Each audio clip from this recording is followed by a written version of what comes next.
In today's video, I'm going to teach you how to create a group calendar in Microsoft Outlook 2025. By the end, you'll have a shared calendar your team can use to see events in one place, and if you allow it, add or edit meetings together. Start by opening your web browser and going to Microsoft Outlook. If you aren't already signed in, log in with your Microsoft account so you can access your mail and calendar. Once you land on the Outlook homepage, look to the left-hand sidebar and select Calendar. This switches you from Mail to the Calendar view, where we'll set everything up. In the Calendar view, look for the option labeled Add Calendar. It usually appears in the side panel. Click it to open the calendar creation options. From here, choose Create Blank Calendar. This is the cleanest way to build a dedicated group calendar without importing anything else. Give your calendar a clear, memorable name. Think about how your team will use it. Something like Marketing Team Calendar or Project Launch Calendar makes it obvious for everyone. Pick a color that stands out from your personal calendar so events are easy to spot at a glance, and then click Save. You'll see a confirmation and your new calendar will appear in your calendar list.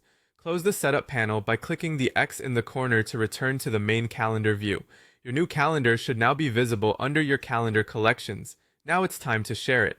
Find the calendar you just created in the left panel, hover over it, and click the three dots menu beside the name. Choose Sharing and Permissions. This opens the sharing window where you'll add people and set exactly what they can do. In the box provided, type the email addresses of the people or groups who need access. After adding an address, pick the appropriate permission level. Options typically include viewing free, busy only, viewing titles and locations, viewing all details, and editing. If you want teammates to add or modify events, choose an edit level. If you only want them to see what's scheduled, stick with view options. When you're satisfied with the list and permissions, click Share. Outlook sends invitations to the people you've included. Recipients will get an email, and once they accept, the shared calendar will appear in their calendar list.